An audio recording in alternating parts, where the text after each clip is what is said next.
quand on investit dans le secteur pétrolier, justement, c'est un secteur qui est capitalistique. C'est un secteur qui ne crée pas des emplois, qui est pauvre en création d'emplois.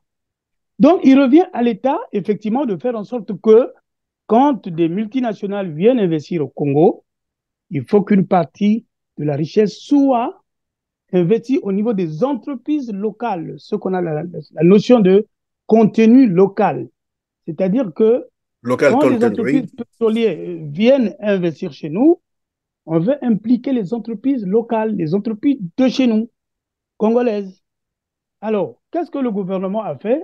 Effectivement, on a donné des marchés aux oligarques, les hommes proches du pouvoir, pour créer les entreprises, ce qu'on appelle les entreprises écrans, pour la gestion de la part du pétrole congolais. C'est cela, c'est-à-dire qu'ils ont créé, normalement, ces entreprises devaient faire en sorte que, en revendant le pétrole, qu'on puisse baisser, par exemple, le prix du pétrole, le prix du pétrole au niveau des consommateurs. Mais non, mais cet argent-là n'est pas investi pour les Congolais.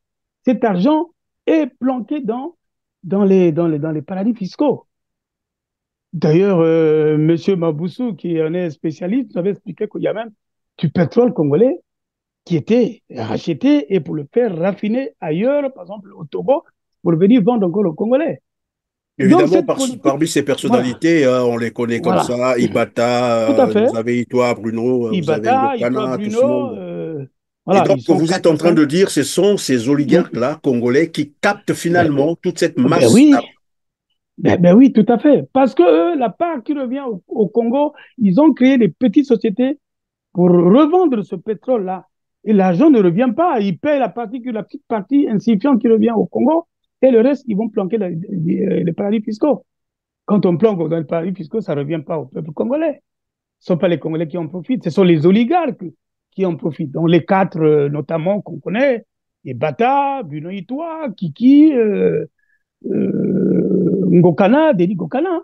Voilà. En fait, le problème du Congo et le problème des gouvernants sous Sassou, c'est que ils ont toujours considéré le bien de l'État ou l'argent de l'État, les recettes pétrolières, que ce sont des recettes qu'on doit voler parce que ça appartient à l'État. Hein? Alors qu'ailleurs, l'argent de l'État, on ne touche pas.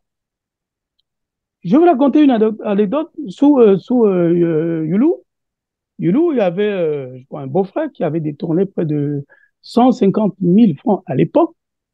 Mais Yulou lui a dit, ah non, ça c'est l'argent de Louis Alou. On ne détourne pas l'argent de Louis Alou. Si c'est mon argent, tu voles, il n'y a pas de problème. Et l'argent de Yalou, Youlou était obligé de rembourser cet argent. Les mentalités aujourd'hui au Congo ont changé. C'est ça tout le problème du Congo.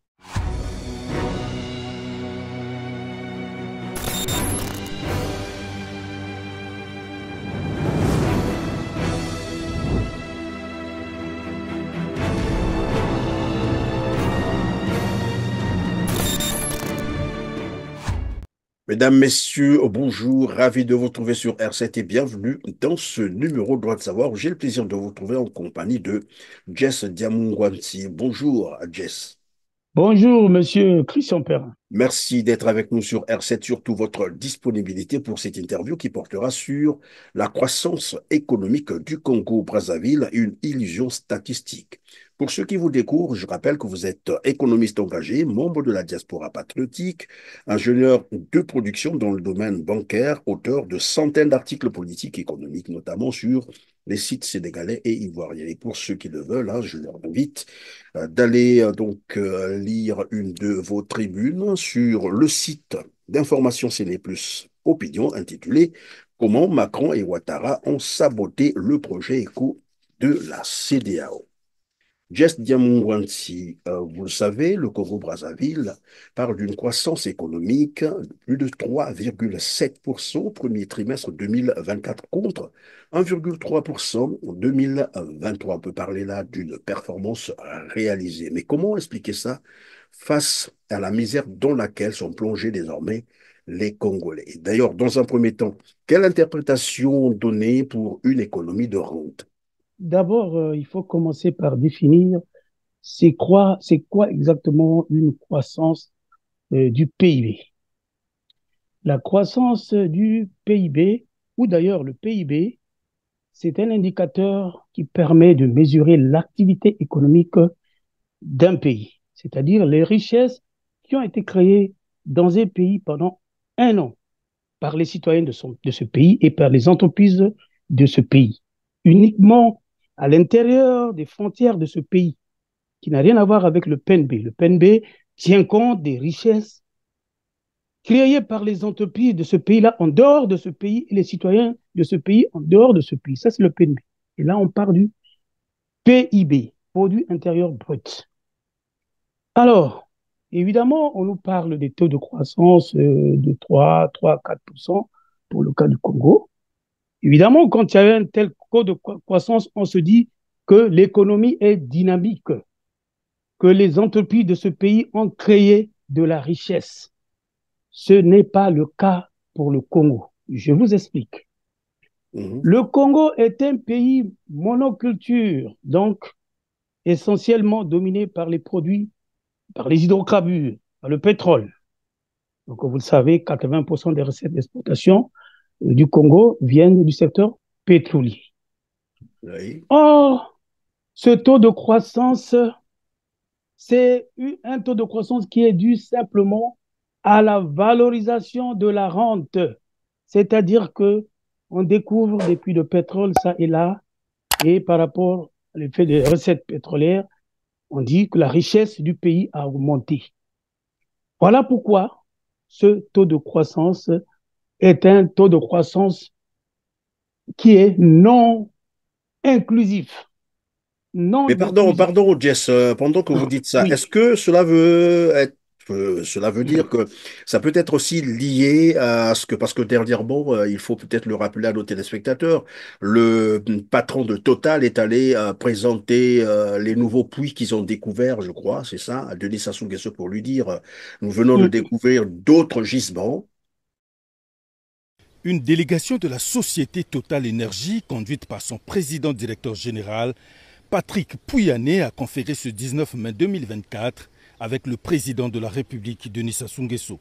Cette rencontre a donc été l'occasion pour le patron de la société Total Énergie d'annoncer au chef de l'État la découverte d'un nouveau puits de pétrole par cette société. J'ai voulu rencontrer monsieur le président Sassou pour lui annoncer que nous allons très bientôt, en fait les appareils de forage sont arrivés ce mois-ci au Congo. Nous avons 2 appareils de forage et notamment l'un qui va forer un puits qui est attendu sur le permis Marine 20, le puits Nyamou, qui est un beau prospect. Donc nous espérons pouvoir revenir dans 4 mois, annoncer une jolie découverte au Congo. Patrick Pouyanné a aussi déclaré que les perspectives de Total Énergie au Congo sont encourageantes. Total Énergie continue à investir au Congo, plus de 600 millions de dollars en 2024, non seulement sur ce puits d'exploration, mais également pour maintenir la production du champ géant de Moho-Bilando, Moho Nord. Donc des bonnes nouvelles, Total Énergie continue à être très actif au Congo, et donc je voulais partager ces nouvelles avec le président Sassou. Oui. Est-ce qu'on peut penser que le taux qu'on nous annonce aujourd'hui de croissance est lié à cela? Oui, c'est lié non seulement à cela, mais on sait bien que depuis un certain temps, depuis peut-être plus de 6 mois, depuis le baril de pétrole est au-dessus de 80 ou 85%. Donc, tout ça mis ensemble, on arrive justement à ce taux de croissance.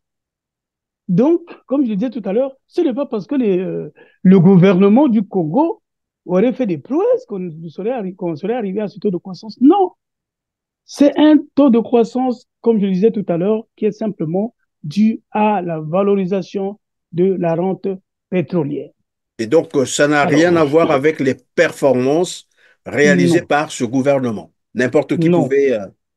tout à fait. Alors pourquoi ce taux de croissance, évidemment, ça ne crée pas d'emploi. C'est surtout cela. Ça ne bénéficie pas aux Congolais. Pourquoi? Parce que le secteur pétrolier, c'est un secteur capitalistique. C'est-à-dire qu'il fait beaucoup plus appel au capital et non à la main-d'œuvre. Je vous rappelle que le secteur pétrolier au Congo n'emploie que 20% de la main-d'œuvre au Congo, alors que 80% des recettes pétrolières du Congo viennent du pétrole. Voilà.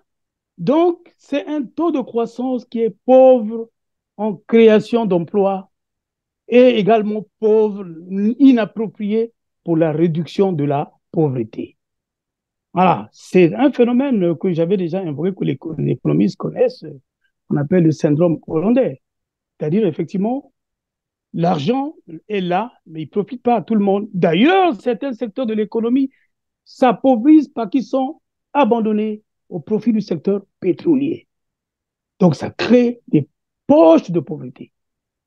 Voilà pourquoi les Congolais ne peuvent pas comprendre qu'il y ait tant d'argent qui rentre pour le Congo et les Congolais soient si pauvres. C'est pour cette raison-là qu'il revient à l'État, effectivement, de faire en sorte que la richesse créée par le biais du pétrole puisse bénéficier à la population.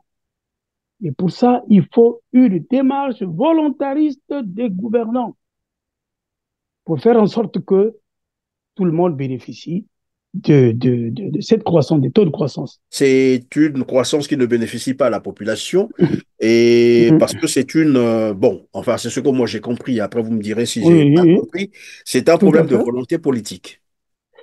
Ça ne veut pas dire que la croissance ne profite pas à la population parce que la volonté politique serait que les gouvernants utilisent cette richesse créée pour redistribuer d'une façon ou d'une autre au sein de la population. Et pas que redistribuer, mais plutôt redynamiser l'économie. En C'est cela, faisant quoi avec la riche. concrètement? En Mais faisant quoi? ce qui se passe, par exemple, dans les pays du Golfe, les pays du Golfe, vous verrez que, par exemple, la plupart des pays, la participation du pétrole a été considérablement amoindrie dans le PIB. En faisant quoi, par exemple? Je disais que pour avoir en fait une croissance saine, une croissance inclusive qui profite à tout le monde, cette croissance doit être créée par les petites et moyennes entreprises. C'est-à-dire que l'État doit nettement encourager les entrepreneurs pour créer les emplois par des mesures fiscales, par des protections de l'État. Et les petites et moyennes entreprises créent une vraie richesse. Parce que quand une petite entreprise évolue, qu'est-ce qu'elle fait? Elle augmente les commandes, elle embauche du personnel et elle redistribue du pouvoir d'achat. Et avec le pouvoir d'achat, les agents économiques consomment. Et ce qui entraîne ce qu'on appelle la demande intérieure, qui est le moteur essentiel d'une économie. C'est-à-dire que quand vous avez une économie des gens qui consomment, qui ont du pouvoir d'achat, l'économie fonctionne, l'économie marche. Il y a une réduction totale de la pauvreté. Or que là, nous avons un pays riche. Quand on vous dit que le taux de croissance du Congo est passé de 1 à 4%, c'est-à-dire qu'il y a eu création de richesses. Mais pourquoi les Congolais sont pauvres? Oui, mais c'est la Effectivement, comme question je vous dis. que j'allais vous poser tout à l'heure. Au-delà de ce Oui, donc, qu'on n'a pas créé, par exemple, des entreprises, mais on parle quand même d'une croissance économique, ça veut dire que c'est beaucoup d'argent qui entre au Congo-Brazzaville. Mais mais pourquoi est-ce c'est qu'on ne voit cela. pas cet argent? Ça passe par où? Mais je veux faire un petit schéma. Je vous ai dit tout à l'heure que le secteur pétrolier, c'est un secteur capitalistique. Qui a besoin du capital n'a pas besoin euh, de beaucoup de salariés. Voilà. Donc, ce qui fait que l'argent rentre, beaucoup d'argent rentre au Congo, mais on ne recrute pas des salariés. Parce que ce secteur n'a pas besoin de beaucoup de salariés pour fonctionner. La création de richesse se fait à travers le capital. Avec le capital, on crée beaucoup de richesses, soit en investissant dans le domaine pétrolier, par exemple, de la découverte des puits de pétrole. Ça, c'est un investissement lourd. Mais on n'a pas besoin de recruter beaucoup de gens pour créer de la richesse dans ce secteur-là pétrolier. Voilà pourquoi le chômage est là, n'est pas régulé. Donc, je disais tout à l'heure que pour qu'il soit régulé, Oui. il faut que les petites et moyennes entreprises qui créent l'emploi, en fait, c'est ce qu'on appelle les dynamiques entrepreneuriales endogènes, c'est-à-dire les forces économiques qui viennent de l'intérieur, notamment qui viennent des petites et moyennes entreprises qui créent l'emploi. Et quand ils créent l'emploi, ils redistribuent le pouvoir d'achat et ça réduit le chômage. Et Et cela veut pour ça, dire, si j'ai bien compris, avec les richesses créées par, évidemment, puisqu'on parle ici, je répète encore, de la croissance économique, ce qu'aurait fait le gouvernement congolais, c'est oui, de réinjecter cet argent dans la création des entreprises, voilà, c'est ça, pour créer dans, de dans, l'emploi. tout à fait dans l'économie réelle. Dans l'économie réelle, et même notamment, nous, ce qui nous préoccupe beaucoup plus au Congo, c'est l'agriculture, le secteur agricole qui n'a jamais été encouragé. Ça, ce sont les politiques volontaristes du gouvernement pour faire en sorte que le domaine de l'agriculture soit encouragé. Il y a ce qu'on appelle, ce que les banquiers appellent par exemple les taux prudentiels. Ce sont les taux que les banques utilisent pour encourager certains secteurs. On ne peut pas, par exemple, donner un crédit à l'agriculture au même temps au même niveau qu'à une personne qui construit une maison. Voilà pourquoi on parle des ratios prudentiels, ce qui sont importants pour l'agriculture. Par exemple, donc celui qui construit une maison n'aura pas le même ratio que celui qui investit dans l'agriculture. Et ça, c'est l'État qui doit s'en charger pour encourager, par exemple, le domaine de l'agriculture. Chez nous, par exemple, au Congo, depuis très longtemps, on a toujours dit l'agriculture priorité de priorité, mais l'État n'a jamais encouragé ce domaine agricole. Donc, il crée, les gens reviennent dans les villages et puis investissent dans l'agriculture. Ça, c'est l'État qui doit le faire. C'est l'État qui doit favoriser dans ce secteur-là. Voilà. Alors, mais donc, on peut aussi chercher à comprendre, bon, oui, si l'État ne crée pas les emplois alors qu'il reçoit beaucoup d'argent, et c'est ce que nous avons dit, ça se fait voir. Vous avez même rappelé que depuis un certain temps, le pétrole se vend très bien, c'est dans l'ordre Mm. de 80 à 85 dollars le baril, ça tout le monde le Ouais, sait. ouais, Mais cet ouais. argent qui ne profite pas aux Congolais, la misère, elle est là, tout le monde, elle est Mm, perceptible, mm, hein, ça on n'a plus rien à expliquer là-dessus.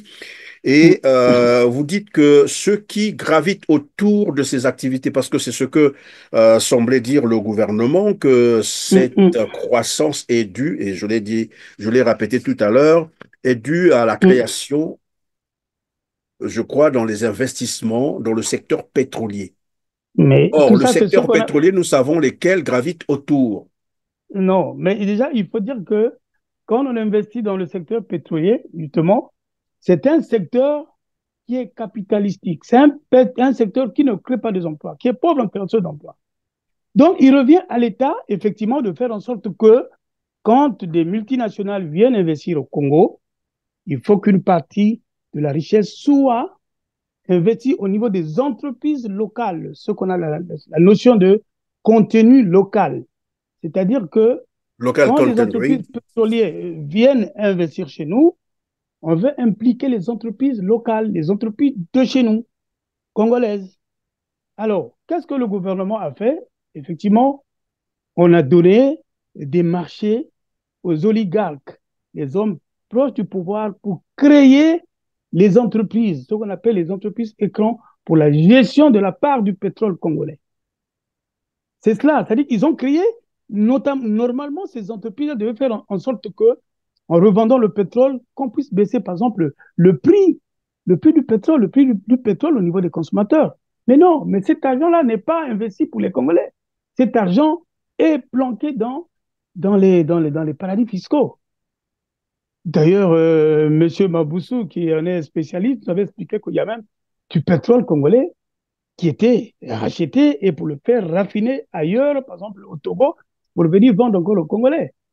Donc, Évidemment, cette politique, parmi ces voilà, personnalités, on les connaît comme voilà, ça. tout à Ibata, fait. vous avez Itoa, Bruno, vous avez Ibata, Itoa Ngokana, tout ce Bruno, monde. Et voilà, donc, ils sont vous êtes quatre en ou train cinq. de dire, ce sont ces oligarques-là, congolais, qui captent Ben, finalement toute cette ben masse. oui, ben oui, tout à fait. Parce que la part qui revient au Congo, ils ont créé des petites sociétés pour revendre ce pétrole-là. Et l'argent ne revient pas. Ils payent la petite partie insignifiante qui revient au Congo et le reste, ils vont planquer les paradis fiscaux. Quand on planque dans les paradis fiscaux, ça ne revient pas au peuple congolais. Ce ne sont pas les Congolais qui en profitent, ce sont les oligarques qui en profitent. Donc les quatre, notamment, qu'on connaît, les Bata, Bruno Itoa, Kiki, Ngokana, Denis Ngokana. Voilà. Donc, on les connaît tous. Donc, cet argent part à travers donc, la politique du contenu local et la création des sociétés écrans, ils captent cette richesse-là qui ne profite pas aux Congolais. Mais à quoi ça Donc, sert voilà. donc pour le gouvernement de vanter cette soi-disant performance?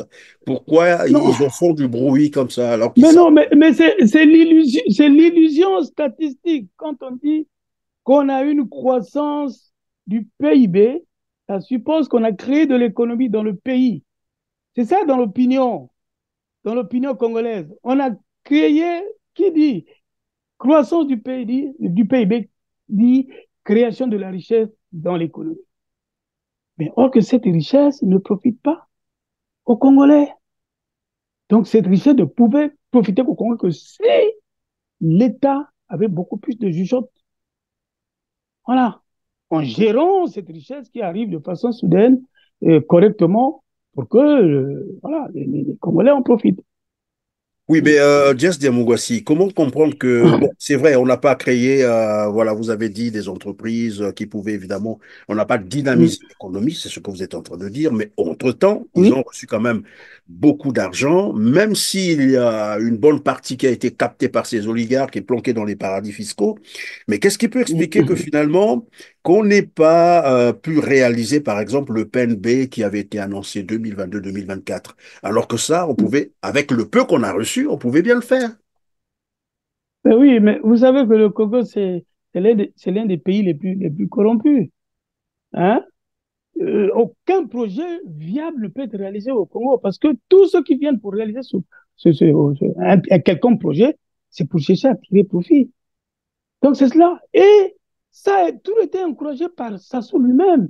Les gens qui exécutent tel ou tel programme, ils tirent profit. Sassou le sait, mais il ne fait rien du tout.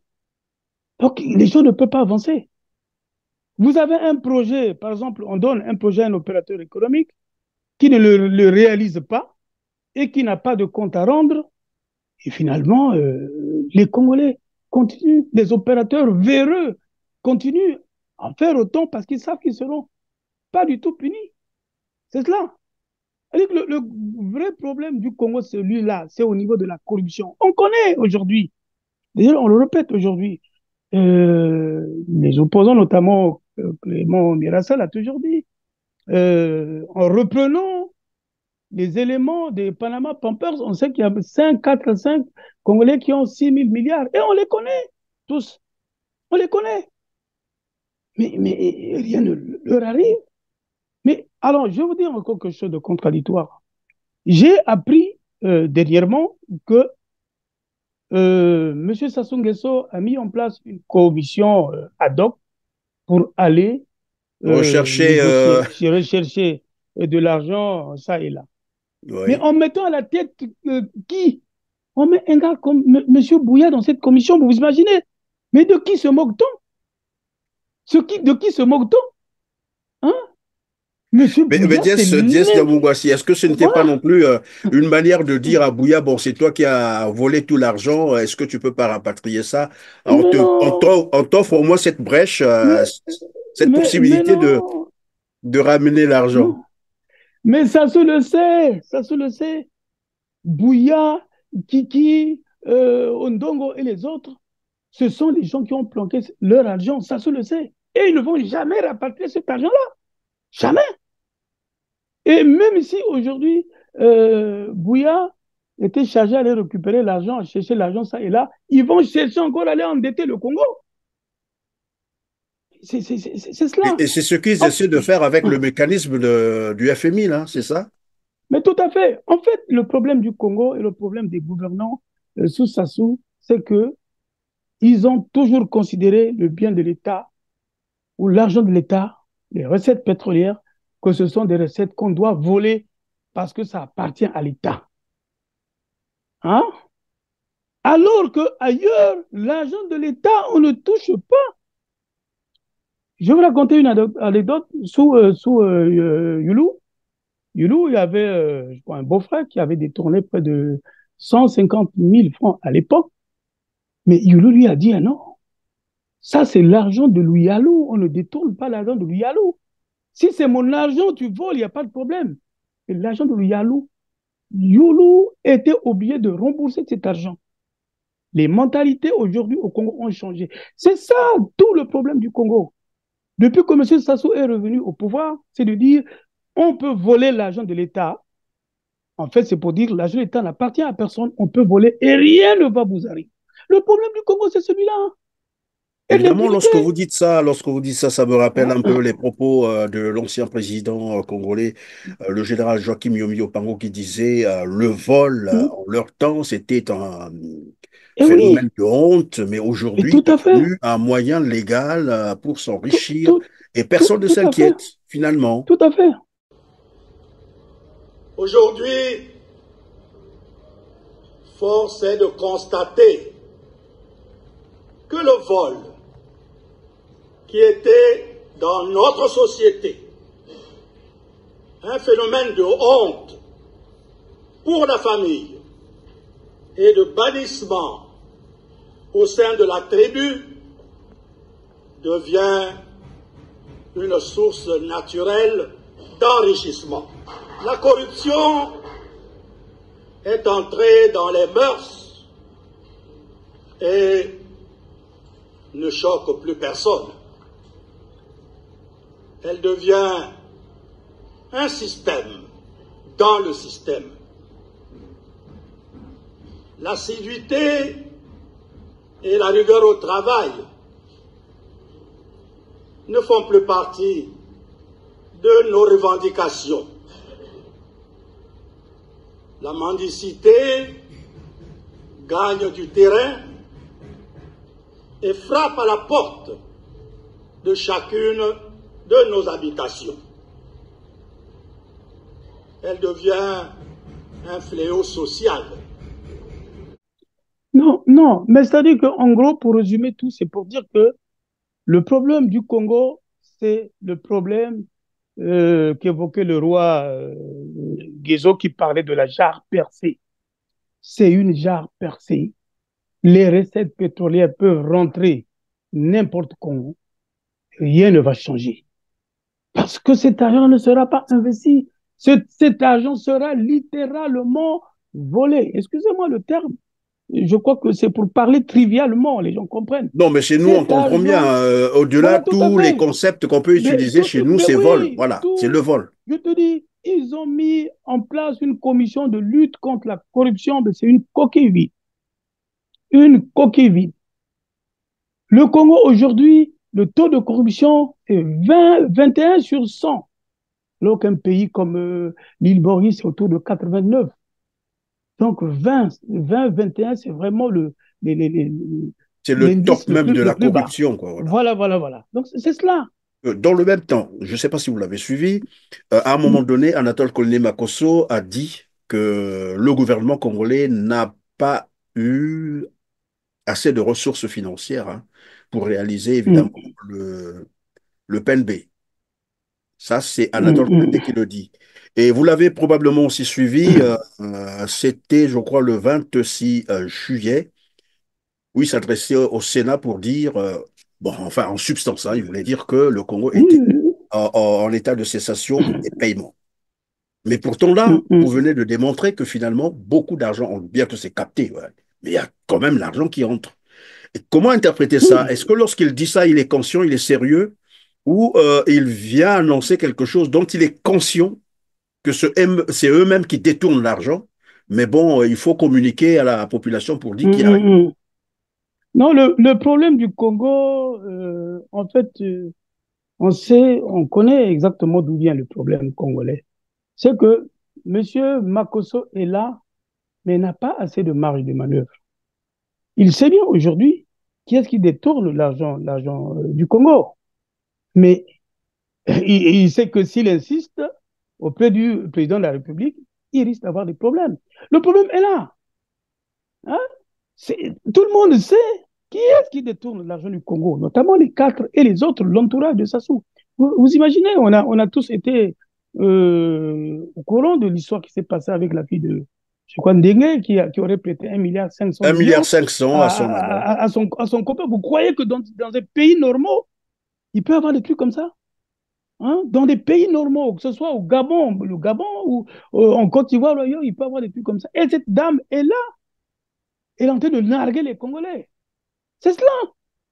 Ce que je vous ai dit tout à l'heure, le problème du Congo, c'est les allées noires, le ebongaté, toujours meilleur. C'est-à-dire qu'on peut détourner de l'argent, rien ne va vous arriver. Voilà, vous êtes au courant de l'histoire qui a défrayé la chronique à l'hôpital de Le Dolisie. Dolisie, oui. Mais voilà, on ne sait pas comment cette histoire va arriver. Et pourtant, tout le monde sait que ça se passe comme ça dans la plupart des hôpitaux. Est-ce que les audits sont menés? Non.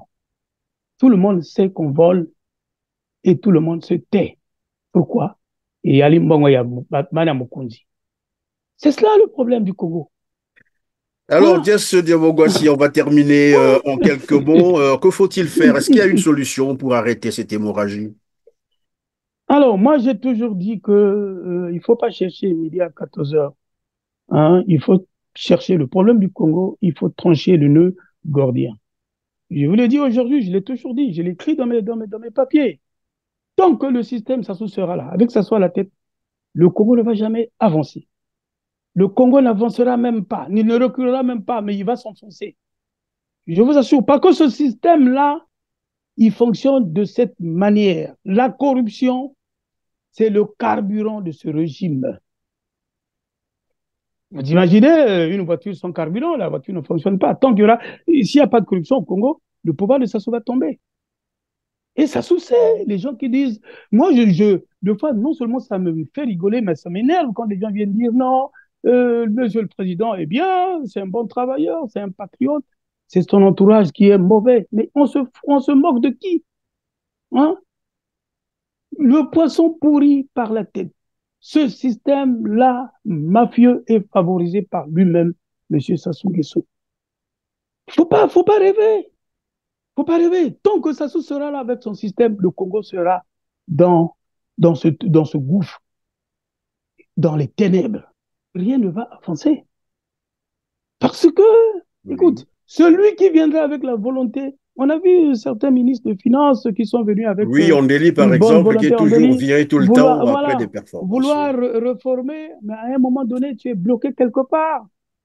Parce que les Banya Mokonzi, Maman Mokonzi, un tel est là, donc tu ne peux pas du tout mettre en exécution tes projets, des projets viables.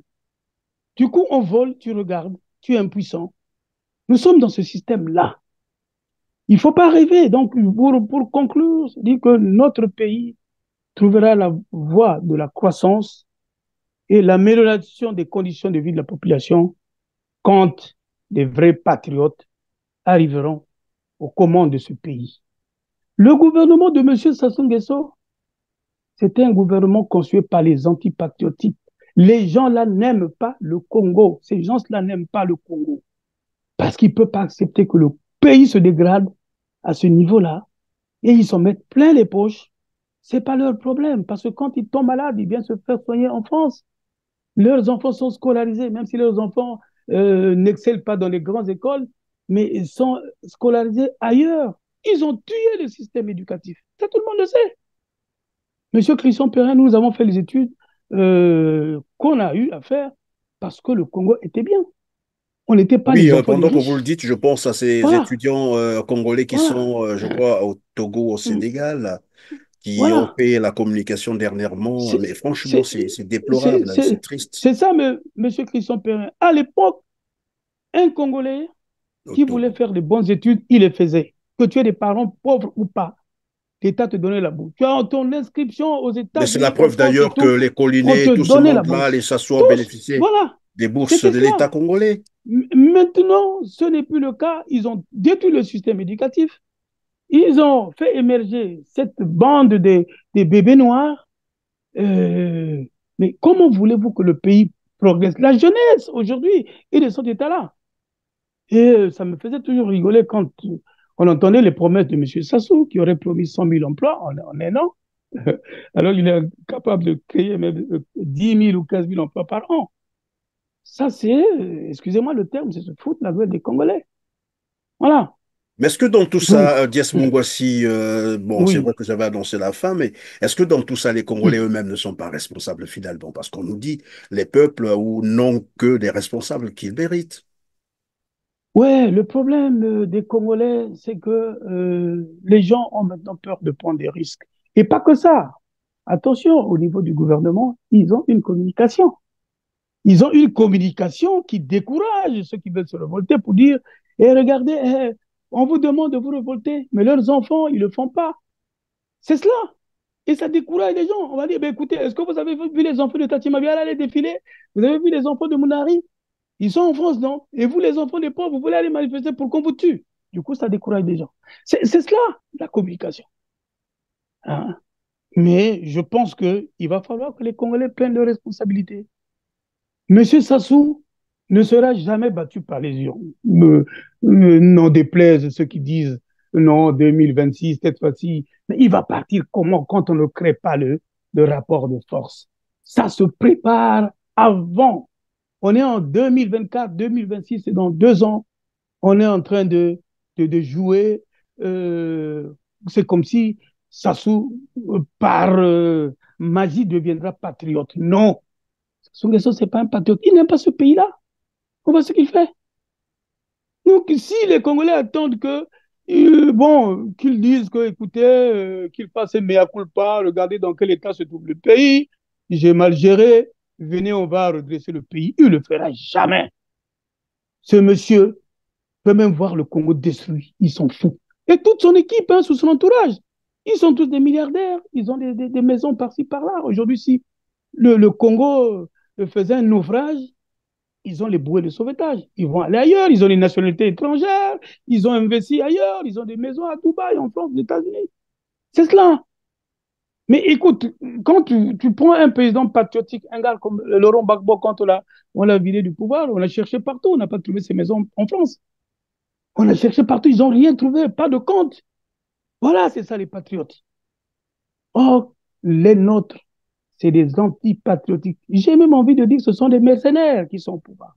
Ce sont des mercenaires. Oui. Ils viennent pour piller le Congo et le sort des Congolais, ils n'ont rien à foutre. Et ça, si nous, les Congolais, notamment les jeunes, s'ils ne prennent pas conscience de leur situation, le pire est à venir. Voilà. Si les jeunes ne prennent pas leur destin en main, évidemment, vous l'avez dit, hein, le pire est à venir. On le voit d'ailleurs arriver là. Et donc, c'est aux Congolais de prendre conscience, comme on l'a dit. Mesdames, Messieurs, vous avez entendu, j'allais dire, chers jeunes. J'espère que vous avez bien suivi et capitalisé ce message. Merci, Dias Diamongwassi, d'avoir été avec nous aujourd'hui, de nous avoir Merci partagé votre beaucoup. expérience et ça a été mais vraiment un bonheur. Merci beaucoup, Monsieur Christian Perrin. C'est toujours un plaisir de venir s'adresser au peuple à travers votre excellente émission. Merci beaucoup. Je vous en prie, mesdames, messieurs, c'est la fin de cette émission. Merci de nous avoir suivis, comme d'habitude. Merci. Cliquez sur le petit pouce en l'air juste en bas de cette vidéo et partagez massivement cette interview. Dites-nous également en commentaire ce que vous pensez du sujet que nous avons abordé avec Jess Mungwassi. Merci et à très bientôt.